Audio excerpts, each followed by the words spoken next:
Jason DeRUSHA joins us now. He's the host of Drive Time with DeRUSHA on WCCO Radio in Minneapolis.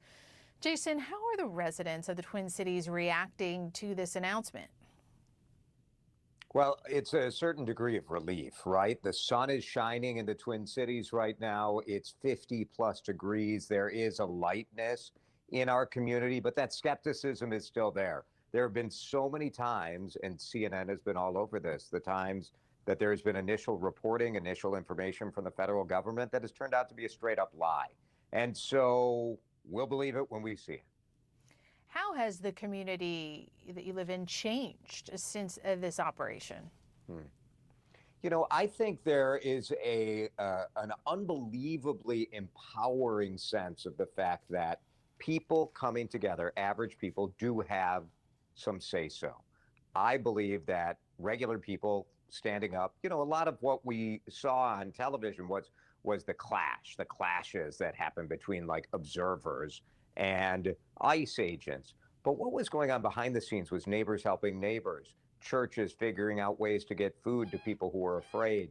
And then when you saw 20, 30, 40,000 people in the streets when it was 20 below, 40 below wind chill, I do think that said something, and I do hope that this renews some hope that through peaceful protest and standing up out of love for your neighbors, that it can be meaningful and it can change public opinion, which is ultimately what led to the change this week.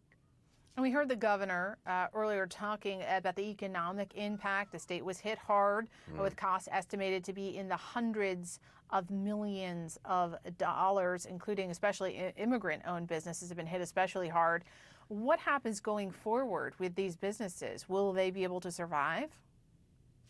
You know, this weekend is a sign of hope where you have that Valentine's Day bump in business. I was at a restaurant in downtown Minneapolis where not only were they seeing a decline in business because locals didn't want to come out, but let's be real, with all that's been going on here, are you going to book a business trip to Minneapolis? Are you going to book a convention here?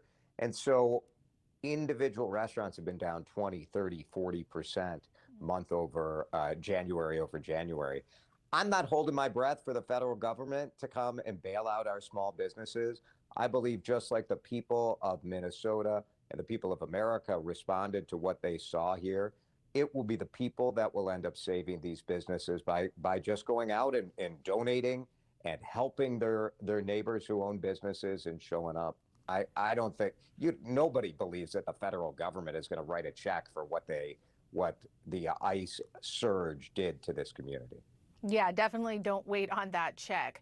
But let's talk let's talk about what Minneapolis looks like in the weeks and months ahead, just shortly.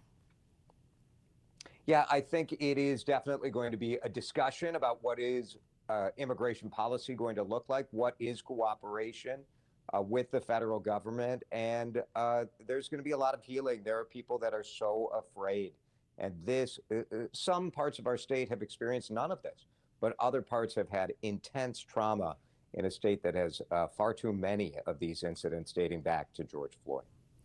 Jason DeRUSHA, thank you.